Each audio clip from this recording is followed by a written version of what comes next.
the inflation rate and the unemployment rate. However, this theory was challenged in 1970s because there was stagflation due to the oil price rise. Stagflation means that there was an increase in the unemployment rate also and in the inflation rate also.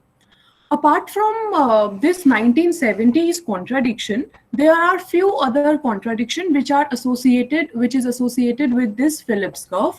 So that contradiction is with the aspect of natural rate of unemployment. जब हम लोगों का Phillips curve आया था तो उस time पे natural rate of unemployment जैसी चीज इकोनॉमी में नहीं पता थी. दैट इज ड्यूरिंग 1950s, 58, 60 जब फिलिप्स कर्व एम्पेरिकल स्टडी हो रही थी इससे एसोसिएटेड यूएस और यूके में, उस टाइम पे हमें ऐसा नहीं मालूम था कि ऐसी स्टडी नहीं हुई थी that when the actual price level is equal to the expected price level then the unemployment in the economy will be equal to the natural rate of unemployment. ये चीज बाद में डिराइव हुई है, फिलिप्स कर्व के बाद में natural rate of unemployment का कॉन्सेप्ट आया था. So what happened? They said that these two economists, that is Friedman and Phelps. So these economists said, okay, there can be a situation that there is a negative relationship. मैं आपको आज 2 graphs बनवाऊंगी. ये graphs आपकी readings में नहीं दिए हुए हैं, बट ये हमारी अंडरस्टैंडिंग को इनहांस करेंगे such that we don't forget it. So on X axis we take unemployment and on Y axis we are taking inflation.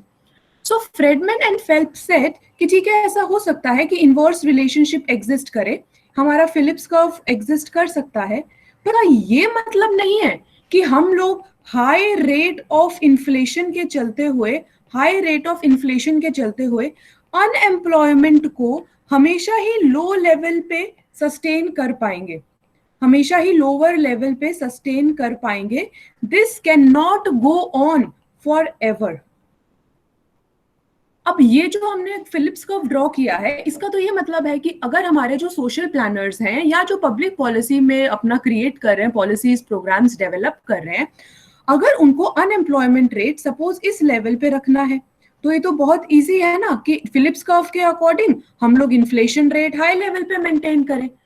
पर फ्रेडमैन एंड फेल्प ने बोला कि नहीं, ऐसा हमेशा नहीं चल सकता. फॉर एवर तक हाई इन्फ्लेशन रेट रखते हुए हम लोग अनएम्प्लॉयमेंट लो लेवल पे नहीं मेंटेन कर सकते हैं. सपोज हमारा नेचुरल रेट ऑफ अनएम्प्लॉयमेंट इस पॉइंट पे एग्जिस्ट करता है, दैट इज UN. इसका रीजन फ्रेडमैन और फेल्प ने क्या किया, that over time the wage setters will realize that the inflation is at high level. और जब वो ओवर टाइम इस चीज को रियलाइज करेंगे तो फिर इसको बोला जाएगा कि वो अपनी एक्सपेक्टेशंस को अकॉर्डिंगली रिवाइज करेंगे. They are going to revise the expectations accordingly.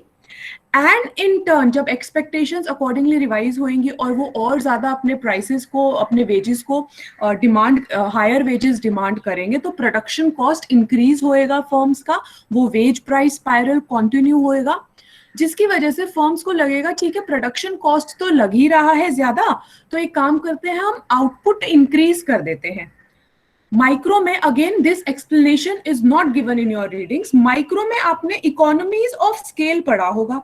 Economies of scales, this is LAC 0 and this is output. So LAC is our U-shaped curve. अगर आप लोगों को याद होगा तो ये हमारा मिनिमम कॉस्ट एग्जिस्ट करता है और इस A पॉइंट से B पॉइंट तक हम बोलते हैं कि ये हमारा इंक्रीजिंग रिटर्न्स टू स्केल है. और हम जैसे जैसे अपना आउटपुट इंक्रीज करते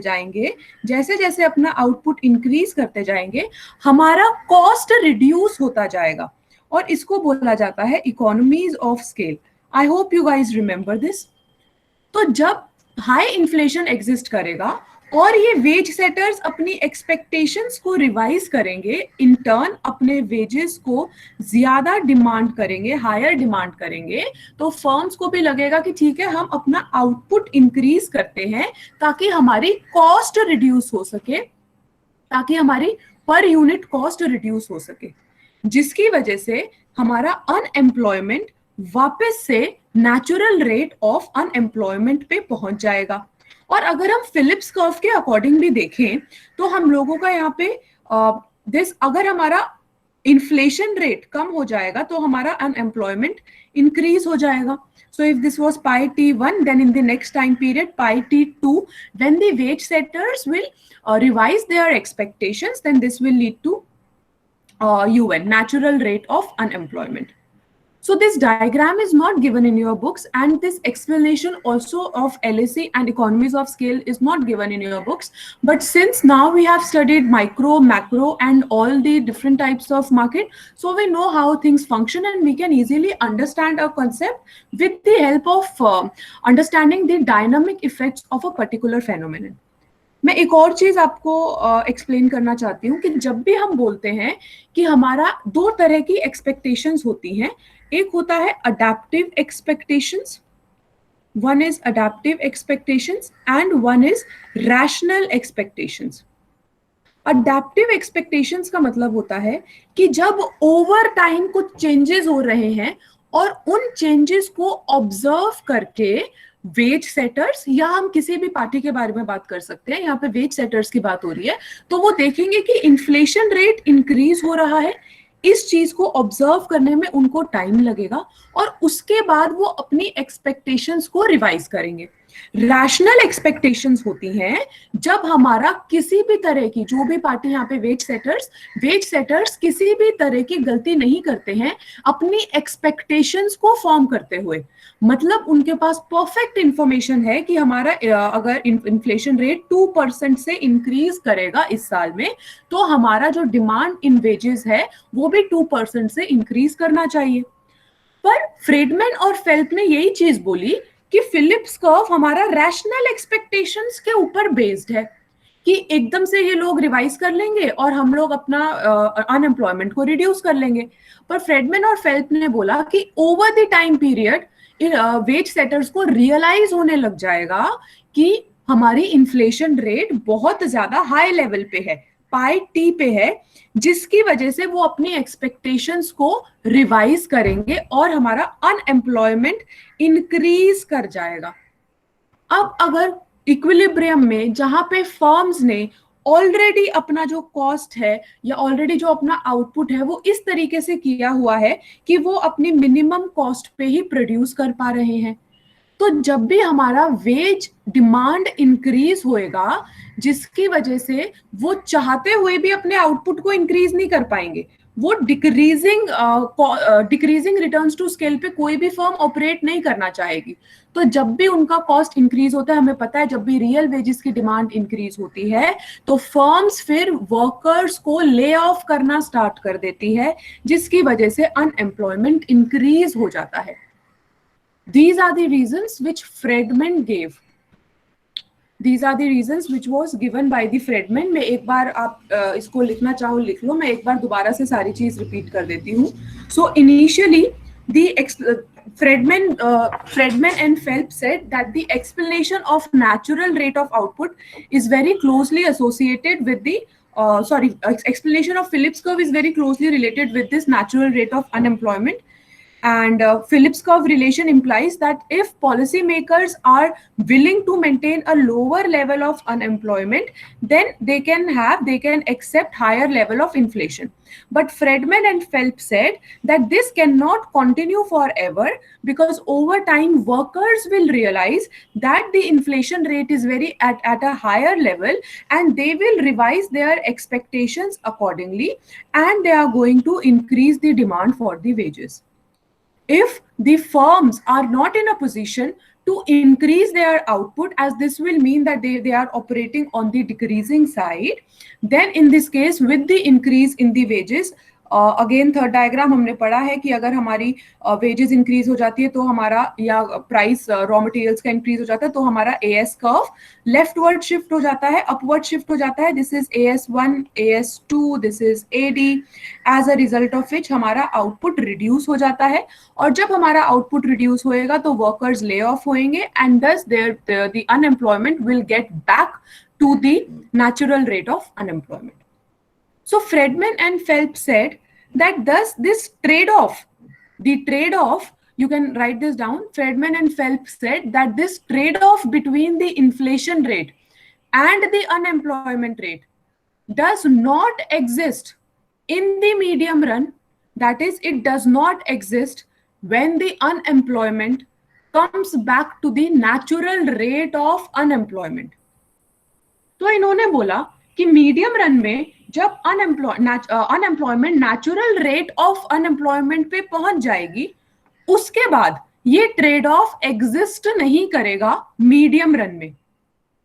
इसका मतलब फ्रेडमैन और फेल्प ने बोला कि अभी तक, guys can I rub this green portion if you have written this down? क्या मैं ये पोर्शन रब कर सकती हूँ?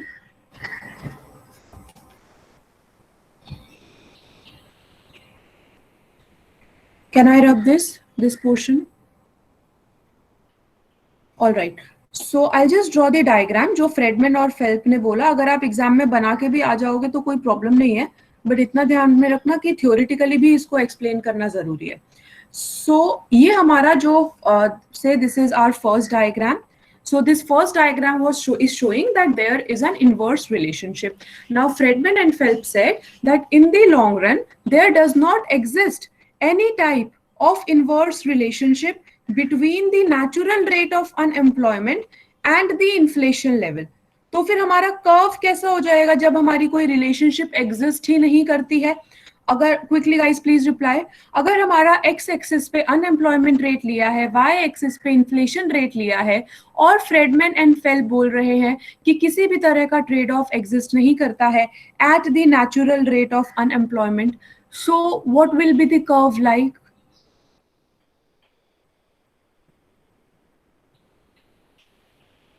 What will be the curve like?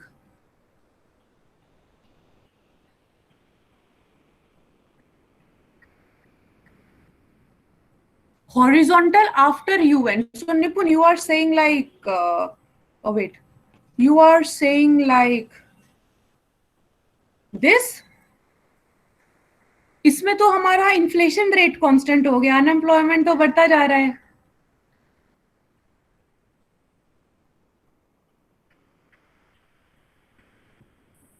On X axis horizontal. क्या बोल रहे हो? X axis horizontal.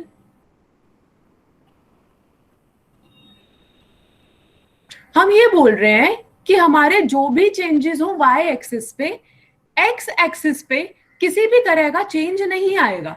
ये हमारा जो नेचुरल रेट ऑफ अनएम्प्लॉयमेंट है, इस नेचुरल रेट ऑफ अनएम्प्लॉयमेंट पे इन्फ्लेशन का कितना भी लेवल हो कोई इंपैक्ट नहीं आएगा. तो कर्व कैसा होगा? Parallel to y axis. Yes, अब मेरे को आवाज से लग रहा है शायद करण है ये. So yes, it will be parallel to Y axis. So it will be like this. यही तो केस है ना कि जब हमारा अनएम्प्लॉयमेंट कितना, जब हमारा इन्फ्लेशन लेवल कितना ही हो जाए, yes Aditya, it will B vertical. जब हमारा इन्फ्लेशन लेवल कितना भी हो जाए तो हमारा नेचुरल रेट ऑफ अनएम्प्लॉयमेंट पे कोई इंपैक्ट नहीं आएगा. This is what Friedmann and फेल्प said, that in the medium run, I will write it down, in the medium run when the unemployment becomes equal to natural rate of unemployment, no trade-off exists, no trade-off exists between inflation and unemployment rates. This is what Friedman and Phelps said. Garima, I think x-axis would be the curve. गरिमा, आपको ऐसा क्यों लगा कि x axis will be the curve?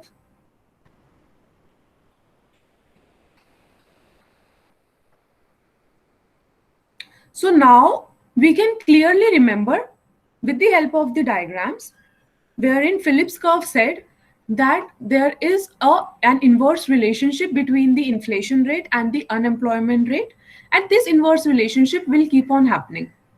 Okay, Garima, I hope it is clear now. But Friedman and Phelps said that once the economy is at natural rate of unemployment, then the inflation rate in the medium run or in the long run will not have any impact on the natural rate of unemployment. So if you are done with this, please let me know. We have few equations to discuss. We will derive natural rate of output with the help equation wise with the help of the Phillips curve equation.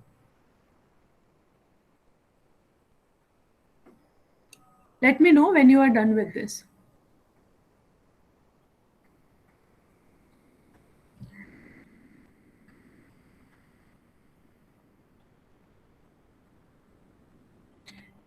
आपके ये तीनों diagrams नहीं है और ये exam में तो आपको ये थर्ड डायग्राम बनाने की भी जरूरत नहीं है. एग्जाम में आपको सिर्फ इतना एक्सप्लेन करना है कि जब वेज सेटर्स अपने इन्फ्लेशन अपनी वेजेस को रिवाइज करेंगे जिसकी वजह से प्रोडक्शन कॉस्ट इंक्रीज हो जाएगा और आउटपुट रिड्यूस हो जाएगा, as a result of which the unemployment will increase. आपको सिर्फ इतना एक्सप्लेन करना है. ये LAC और ये सारा डायग्राम का कोई रिक्वायरमेंट नहीं है एग्जाम में. This was just for your understanding. So I'm rubbing this lower portion. नहीं, मैं नेक्स्ट पेज पे ही करूंगी. We have big things. मैं इसको रब कर रही हूँ LAC वाले डायग्राम को. मैं एक बार वेज प्राइस स्पाइरल आप लोगों के लिए यहाँ दोबारा से लिख देती हूँ so that you know what exactly needs to be written. So we say that when the demand for wages increases, the production cost increases, as a result of which the aggregate supply will shift upwards or leftwards, and thus the output will reduce, as a result of which the unemployment will increase. The unemployment will increase and will be equal to natural rate of unemployment in the medium run.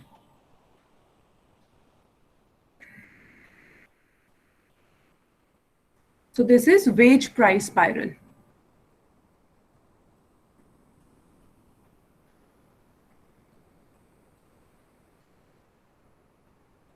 Guys, are you done? Can we start with the equation?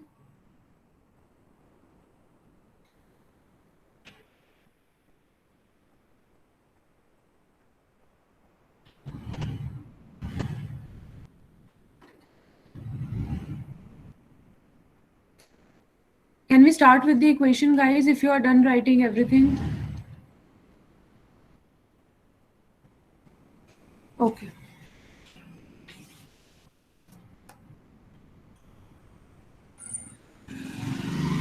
क्या मैं इसी के नीचे लिखती हूँ, easy रहेगा समझने के लिए.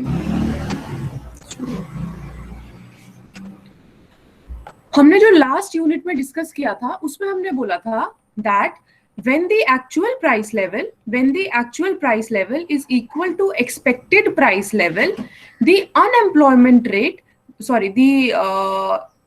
the output will be equal to natural rate of output and the unemployment rate will be equal to natural rate of unemployment. And we also said that natural rate of employment will be employment rate will be equal to natural rate of unemployment. ये चीज हमने last unit में discuss की थी. अब जब हम यहाँ पे इक्वेशन डिस्कस कर रहे थे तो हमने बोला था फिलिप्स कर्व की कल जो हमने फर्स्ट इक्वेशन डिस्कस की थी, that price level can be termed as the inflation and expected price level can be termed as the expected inflation rate. तो अभी हम ये बोल सकते हैं कि जब भी हमारा actual inflation rate equal to expected inflation rate होता है तो हमारा actual unemployment rate equal to natural rate of unemployment होता है. I hope everybody can understand कि ये इक्वेशन हमने क्यों लिखी है. हमने लास्ट यूनिट में डिस्कस किया था when the actual price level is equal to expected price level, it means that actual output is equal to natural rate of output, which means that actual employment rate is equal to natural rate of unemployment and the actual unemployment rate is equal to natural rate of unemployment. Price level can be termed as inflation, expected price level can be termed as expected inflation. Thus we can say that when the wage setters have rational expectations, that is when they know that the actual inflation rate is equal to the expected inflation rate, then at that time the actual unemployment rate will be equal to the natural rate of unemployment. Now once this thing is clear, so we will now again write the Phillips curve equation, that is pi t equal to pi t minus 1 plus markup plus catch-all variable minus alpha ut. अब हम बोल रहे हैं that this pi t as we know from here that we are saying rational expectation, so we are saying that pi t is equal to pi t minus 1. Thus we can say that this is 0 equal to markup plus catch-all variable minus alpha ut. अब जब हमारा inflation rate, actual inflation rate expected inflation rate के equal है, इसका मतलब ये जो UT है, this UT, that is the unemployment prevailing at a particular time period represented by T, is equal to UN, is equal to natural rate of unemployment. जो चीज हमने ऊपर लिखी है वही चीज हम यहाँ पे लिख रहे हैं. So using this equation we can get that UN is equal to markup plus Z divided by alpha. So this is the equation for the natural rate of output. This is the equation, natural rate of unemployment.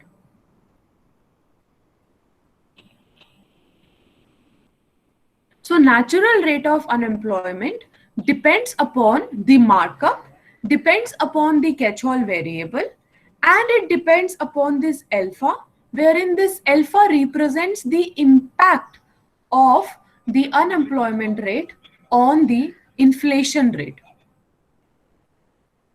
So अगर हम इस equation को और in depth theoretically समझना चाहें तो हम सारे वेरिएबल्स को वन बाय वन ले सकते हैं. फर्स्ट, हमें पता है कि जब हमारा मार्कअप इंक्रीज होता है तो हमारी रियल वेजेस डिक्लाइन हो जाती है. रियल वेजेस विल डिक्लाइन, और ये सारा हमने कल डिस्कस किया है. This price setting curve, wage setting curve, markup increase हुआ तो हम लोगों का this will be 1 plus M. I hope you remember these diagrams. तो ये यू यहाँ पे था तो हमारा अनएम्प्लॉयमेंट रेट फिर इंक्रीज हो जाता है. We have discussed all these things yesterday. So we can see that when there is an increase in markup, the unemployment rate also increases. Then second case, we have discussed the catch-all variable. So in catch-all variable, we have unemployment allowance or unemployment protection. If the unemployment allowance increases, then the workers will prefer to wait for a longer time period to get, मैं ये सब लिख नहीं रही हूँ क्योंकि हम ये सब लिख चुके हैं. So I hope you are able to recall. So when the unemployment protection increases, so that will lead to workers to wait more for the right kind of job, as a result of which the unemployment in the current time period will increase and will be equal to the natural rate of unemployment. I hope this equation is clear, how it is derived, and the variables also. Please give me a confirmation. Then we will write one more equation. Please give me a confirmation that it is clear.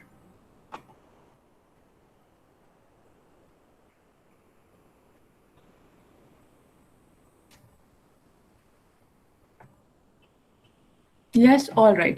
So now, जैसे कल हम लोगों ने relationship derive की थी between the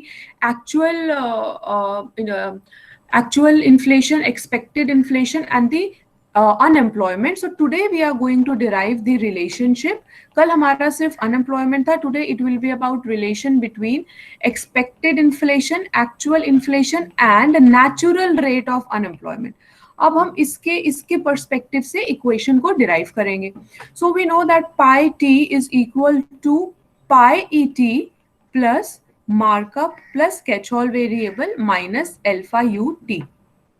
So this we can write it down as pi t equal to pi t minus 1, क्योंकि अब तो हमने बोला है कि जो हमारी एक्सपेक्टेशंस फ्रेम होती हैं वो प्रीवियस टाइम पीरियड के इन्फ्लेशन के बेसिस पे ही फ्रेम होती हैं. So we can write it down as pi t minus 1 minus alpha ut minus m plus z divided by alpha. I hope आपको ये समझ आ गया होगा कि हमने कैसे किया है. हमने सिर्फ अल्फा कॉमन लिया है और कुछ नहीं किया. अल्फा अगर कॉमन लिया है तो ये यूटी हो जाएगा और यहाँ पे डिवीजन में अल्फा हो जाएगा. I hope this equation is clear. Now we know in the previous here we have derived this natural rate of unemployment which is equal to markup plus z divided by alpha. इसको आप 1 equation लिख लो and इसको आप 2 equation लिख लो. So now we will put 1 in 2. So basically ये जो हमारा markup plus catch-all variable है divided by alpha, this will become natural rate of unemployment. So we can write this equation as pi t minus 1 is equal to minus alpha ut minus un. So with this, we have derived the equation, we have derived a relationship between the actual inflation, expected inflation, which is dependent upon the previous period's inflation level, the natural rate of unemployment, and the actual rate of unemployment. So over here also, when we have derived the Phillips curve in terms of natural rate of unemployment, here also we can see that there is a negative sign, as you can see, minus alpha, which means that the change in inflation, which means, oh, a second, which means that change in inflation is inversely related to change in unemployment.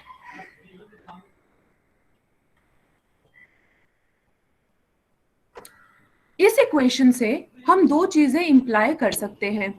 Number one, we can say that when the actual rate of unemployment is less than the natural rate of unemployment, then now it is for you to reply quickly. Then what will be the relationship between pi t and pi t minus 1? Either it will be greater or lesser. So just message quickly. The equation will be like pi t will be greater than pi t minus 1 or less than pi t minus 1. जब हमारा unemployment rate कम है as compare to the natural rate of unemployment, तो हमारा actual inflation level as compare to expected inflation level कम होगा या ज्यादा होगा, as per this equation, that is as per the Phillips curve. Phillips curve बोलता है इनवर्स रिलेशनशिप होता है. So please quickly message whether it will be less or it will be greater. लिख लेना बाद में, बहुत टाइम दे दूंगी, जल्दी से एक बार रिप्लाई कर दो.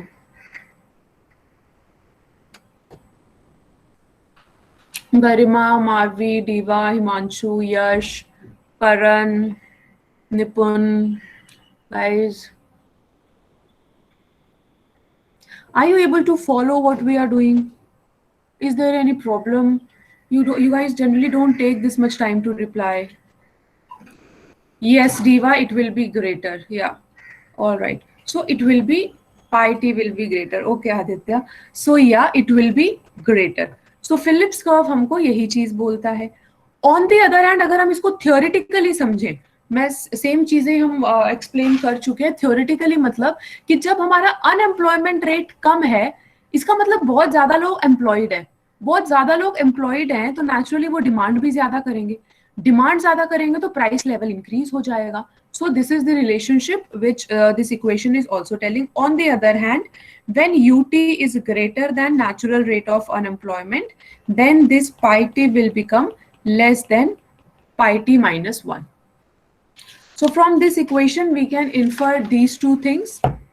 And this natural rate of unemployment is also termed as, third, this natural rate of unemployment, मैं NRU लिख रही हूँ. This natural rate of unemployment is also termed as non-accelerating inflation rate of unemployment. Non-accelerating inflation rate of unemployment. इसका ये मतलब है कि जब हमारा ut will be equal to un, जब ये चीज एग्जिस्ट करेगी, जब हम नेचुरल रेट पे होंगे, तो हमारा इन्फ्लेशन लेवल भी एक्सपेक्टेड इन्फ्लेशन लेवल के इक्वल होएगा, वो इंक्रीज नहीं करेगा. Non accelerating inflation rate of unemployment. I hope you have understood this term. Non accelerating मतलब कि अगर हमारा अनएम्प्लॉयमेंट रेट यूएन से ज्यादा डिक्लाइन हो जाता है, मतलब कि हम लोगों की जो एक्चुअल रेट ऑफ अनएम्प्लॉयमेंट है, ये फर्स्ट सिनेरियो अगर एग्जिस्ट करता है, तो हमने देखा कि हम लोगों का जो इन्फ्लेशन रेट है वो भी इंक्रीज हो जाएगा। पर अगर हमारा यूटी इक्वल टू यूएन है तो किसी भी तरह का इंक्रीजिंग ट्रेंड हम इन्फ्लेशन रेट में नहीं देखेंगे। So this natural rate of unemployment is termed as non accelerating rate of unemployment. अगर हम फ्रेडमैन और फेल्प के कर्व पे भी वापस जाएं तो वो भी तो एक यही चीज इंडिकेट कर रहे हैं कि नेचुरल रेट ऑफ अनएम्प्लॉयमेंट पे अगर हम एग्जिस्ट करते हैं तो हमारा इन्फ्लेशन लेवल में कोई चेंजेस होने के चांसेस ही नहीं होते हैं, और लॉन्ग रन में अगर चेंजेस होंगे भी तो भी वो नेचुरल रेट ऑफ आउटपुट को डिसरप्ट नहीं करेगा। अब ऐसा तो नहीं हो सकता है कि ये natural rate of output change ही नहीं हो रहा और इन्फ्लेशन बढ़ता ही जाए। रियलिस्टिकली तो ये फॉर एवर तक कंटिन्यू नहीं हो सकता है। तो इस वजह से नेचुरल रेट ऑफ अनएम्प्लॉयमेंट को non accelerationist inflation rate of unemployment भी बोला गया है, क्योंकि natural rate of unemployment inflation rate को इंक्रीज होने से रोकता है। Guys, I hope this relation between the expected inflation and the natural rate of unemployment is clear.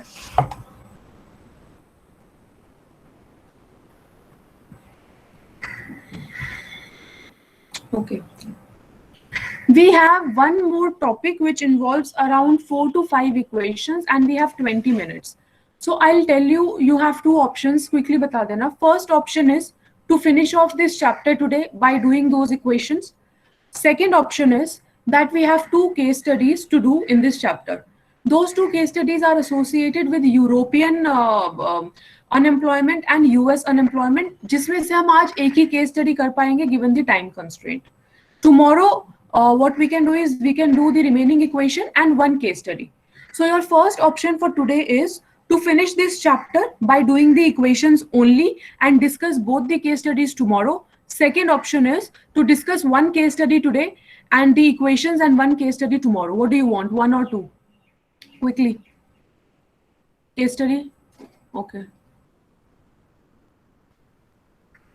All right. So we'll do the equations tomorrow and we'll do the case study. 1 second, I'll just open it.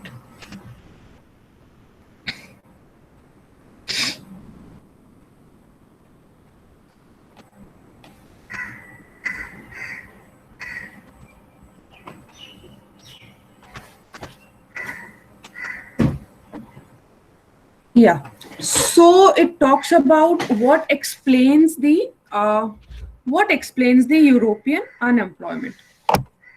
So now over here, since there are various terms, it is better that we read them properly and try to understand them so that we don't miss any point over here and try to relate it with our equations that we have done and theory that we have discussed.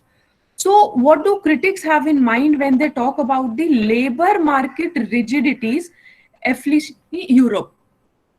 So they have two things in particular that we can discuss. First is a generous system of unemployment allowance. Unemployment allowance हमारा catch-all variable से associated होता है। तो हमको पता है कि जब भी हमारा अनएम्प्लॉयमेंट इंश्योरेंस या कैच-ऑल वेरिएबल इंक्रीज करेगा तो वर्कर ज्यादा टाइम वेट करेंगे अपने टाइप की जॉब को लेने के लिए and in turn unemployment rate increase करेगा। तो हम वही डिस्कस कर रहे हैं कि यूरोप की अनएम्प्लॉयमेंट को कौन से फैक्टर्स इम्पैक्ट करते हैं।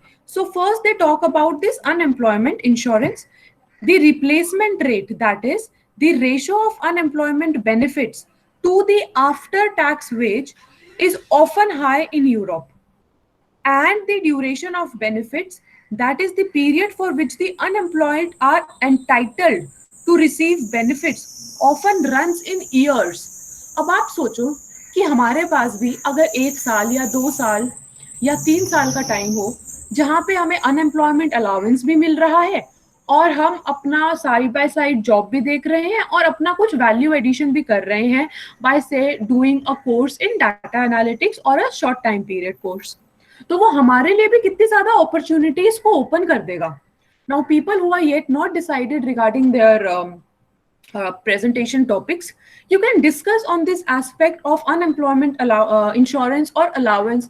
Is it given in India? अगर दी जाती है तो क्या conditions है, अगर दी जाती है तो क्या वो consumers तक पहुंचती भी है या नहीं पहुंचती है, क्यों हम लोगों में इतनी हाई तौबा मची रहती है कि जैसे ही हम लोगों का हमारे हिसाब से स्टडीज कंप्लीट हो, चाहे ग्रेजुएशन हो पोस्ट ग्रेजुएशन हो, फटाफट से जॉब ले ले। क्यों हमें कोई ऐसा अनएम्प्लॉयमेंट इंश्योरेंस नहीं दिया जाता है कि हम अपनी स्किल्स को अटेन करके और बेटर जॉब को अचीव करें? जैसे हमने पहले डिस्कस किया था, जहाँ पे गरिमा का पॉइंट था कि ह्यूमन रिसोर्स, ह्यूमन कैपिटल बहुत वेस्ट हो रही है इंडिया के अंदर. So is not giving unemployment insurance one of the reason that why human capital is not getting utilized properly? So you can give your presentation on this also. So some unemployment insurance is clearly desirable, but generous benefits are likely to increase unemployment in at least two ways. Number one, they decrease the incentives the unemployed have to search for jobs. अब आप देखो, ये कह रहे हैं कि हम लोगों का जो अनएम्प्लॉयमेंट इंश्योरेंस है वो डिजायरेबल जरूर होता है, बट अगर हम बहुत ज्यादा अमाउंट में अनएम्प्लॉयमेंट इंश्योरेंस दे रहे हैं, ज्यादा लंबे टाइम पीरियड के लिए दे रहे हैं, मान लो 3 साल के लिए हमें अनएम्प्लॉयमेंट अलाउंस मिल रहा है, जहां पे हमें पर मंथ 25,000 का अनएम्प्लॉयमेंट अलाउंस मिल रहा है, और हमें पता है कि अगर हम जॉब करते हैं तो सपोज हमें 40,000 का जॉब मिलेगा, और आफ्टर टैक्स के बाद हमारे पास से 35,000 ही अमाउंट बच जाएगी. तो सिर्फ 10,000 रुपए के लिए हम क्यों 9 to 5 की जॉब करें, क्यों अपने बॉस की सुने? इट्स बेटर कि हम अनएम्प्लॉयड रहते हैं और 25,000 में अपना ऐश करते हैं. सो ये वही कह रहे हैं कि अगर हम बहुत ज्यादा बेनिफिट्स दे देते हैं तो ये हमारा अनएम्प्लॉयमेंट को बहुत इंक्रीज करता है, which is not desirable for from the economics perspective. As they decrease the incentives, the unemployed have to search for jobs. They may also increase the wage that firms have to pay. क्योंकि अब अगर firms को labour चाहिए, skilled labour चाहिए, तो उनको पता है कि भाई 25,000 तो इन लोगों को मिल ही रहा है, ये 35,000 में तो हम लोगों की सुनने नहीं वाले हैं.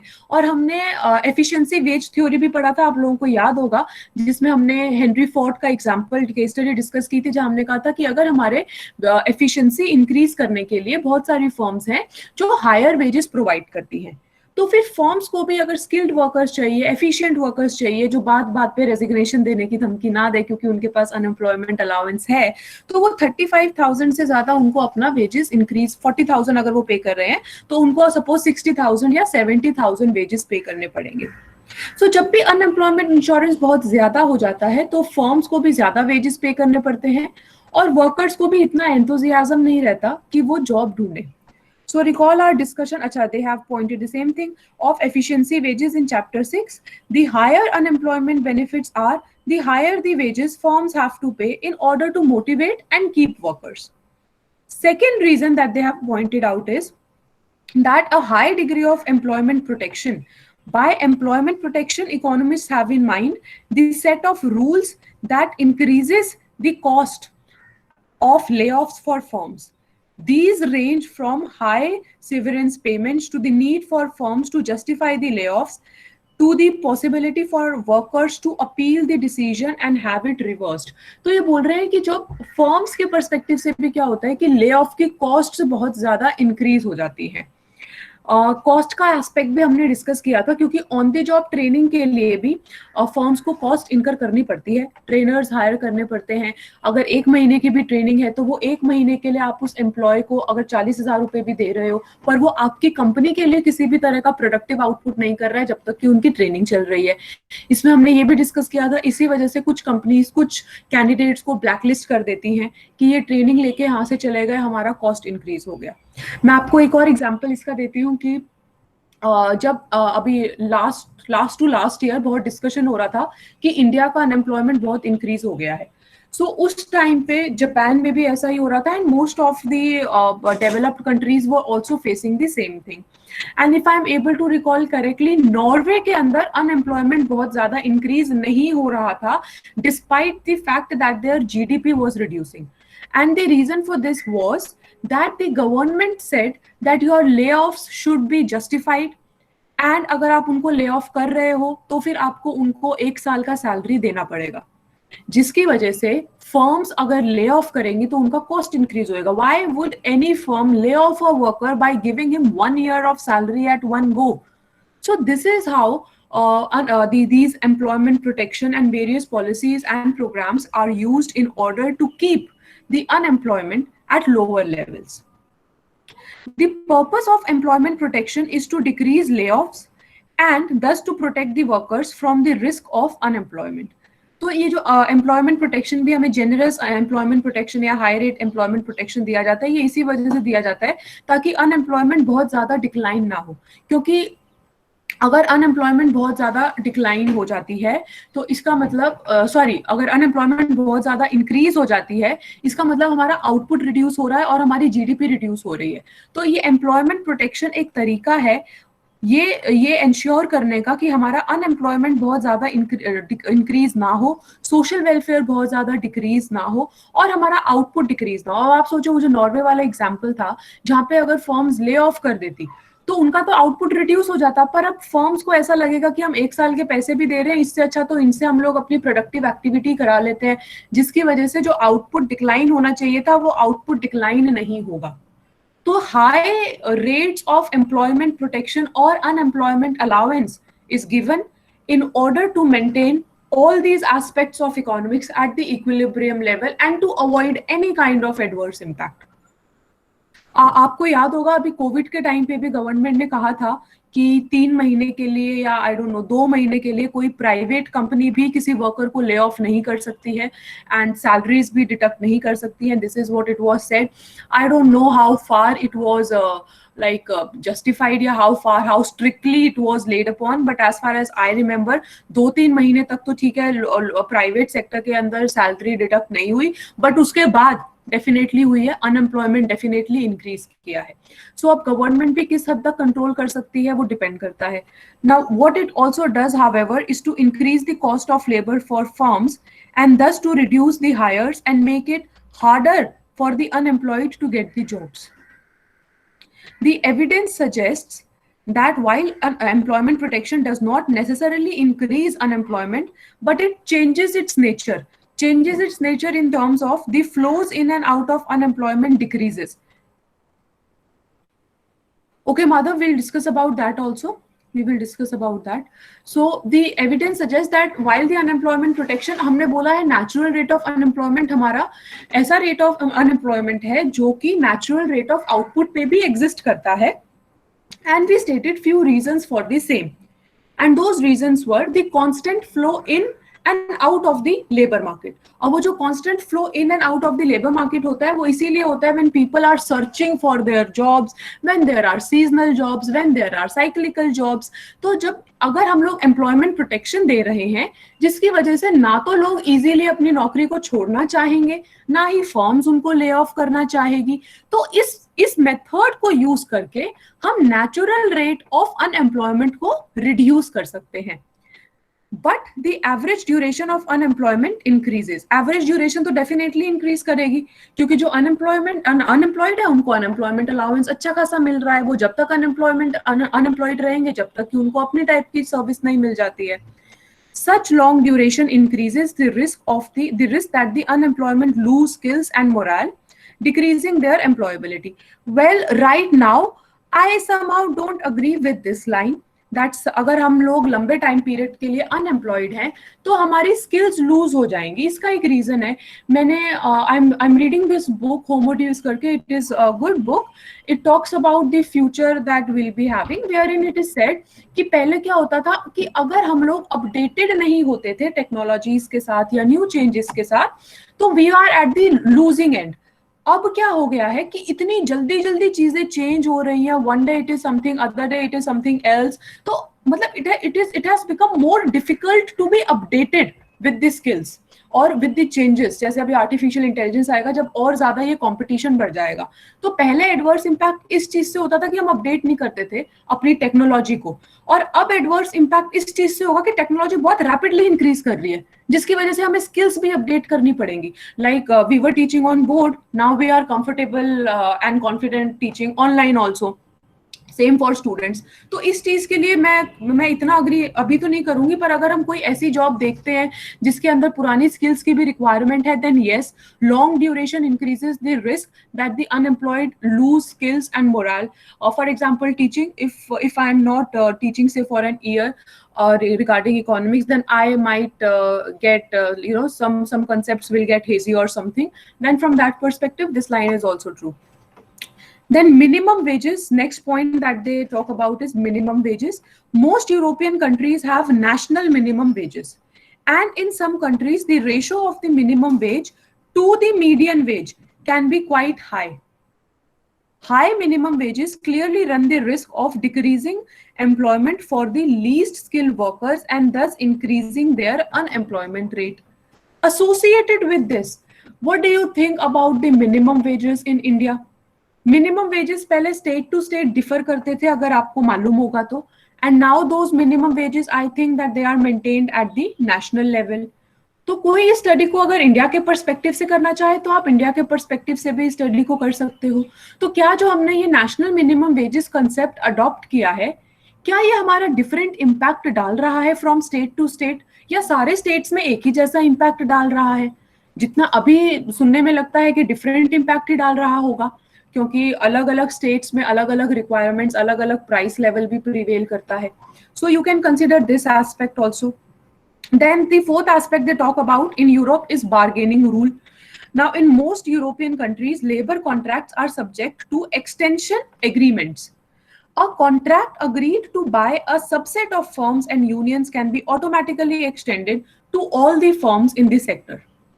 And we know that whenever there is this automatic extension agreements, तो उसकी वजह से bargaining power increase हो जाती है laborers की. So this considerably reinforces the bargaining power of unions as it reduces the scope for competition by the non-unionized firms.